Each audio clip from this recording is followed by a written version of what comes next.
গত 19/10/2025 তারিখ আমাদের কাছে 9টা নাগাদ একটা খবর আছে, 9টা সাড়ে 9টা অ্যারাউন্ড একটা খবর আছে যে আমাদের কুলগাছি এখানে যে ফিল্ড আছে, মাঠ আছে, সেই কুলগাছি মাঠের কাছাকাছি একটা জায়গায় কিছু লোক জড়ো হয়েছে, জমায়েত হয়েছে, এবং তাদের সঙ্গে গাড়ি আছে, মানে তারা বাইরের লোকজন জড়ো হয়েছে।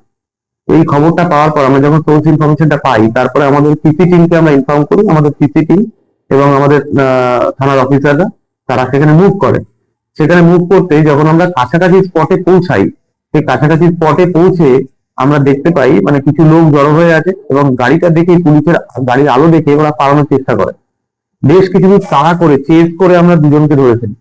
এই দুজন যাদের ধরা হয়েছে তাদের নাম বুদ্ধদেব হালদার, এর বাড়ি বহরমপুর, এবং আরেকজনকে ধরা হয়েছে তার নাম সন্দীপ মন্ডল, এর বাড়ি হচ্ছে সারগাছি, খিদিরপুর, এটা বেলডাঙ্গা থানার আন্ডারে, মুর্শিদাবাদ। এদের দুজনকে আমরা ধরতে পারি। এদের জিজ্ঞাসাবাদ করি তৎক্ষণাৎ এবং জানতে পারি এরা ওখানে একটা ডাকাতির উদ্দেশ্যে জড়ো হয়েছিল।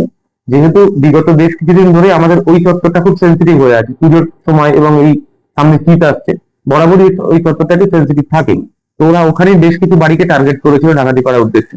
ওদের সঙ্গে আরো 10-12 জন ছিল যারা পালিয়ে যায়, তাদেরকে আমরা ধরতে পারিনি। এরপর ওদেরকে আমরা সার্চ করি। সার্চ করে আপনারা দেখতেই পাচ্ছেন একটা দেশি বন্দুক আছে, সঙ্গে 1 রাউন্ড গুলি এবং একটা লোহার রড আছে, হাউস ব্রেকিং আর্টিকেল হিসেবে ওরা ইউজ করছিল, যেটা কালকে ওরা ব্যবহার করতো। এবং বাকি যারা পালিয়েছে ওদের কাছে আরো কিছু অস্ত্রশস্ত্র ছিল, আমরা ধরতে পারিনি। এগুলোকে আমরা ধরতে পেরেছি, আমরা সিজার করি, এবং ওদের সঙ্গে যে গাড়িতে করে ওরা এসেছিল বাইরে থেকে, সেই টাটা এস মানে 4 হুইলার ভেহিকল, যেটা 107 বলে, সেটা আমরা সিজ করি।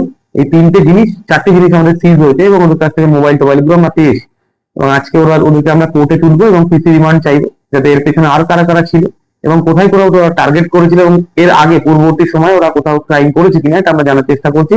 এবং অবশ্যই ওই লোকাল থানায় আমরা সিএ ভেরিফিকেশনের মেসেজ পাঠাচ্ছি। আমরা 7 দিনের হেফাজত চাইছি, এবার কোর্ট আমাদের যে কদিন অ্যালাউ করবে তার উপরে আমাদের ইনভেস্টিগেশন আছে। আমরা এসিজিএম 73 কোর্টে তুলছি।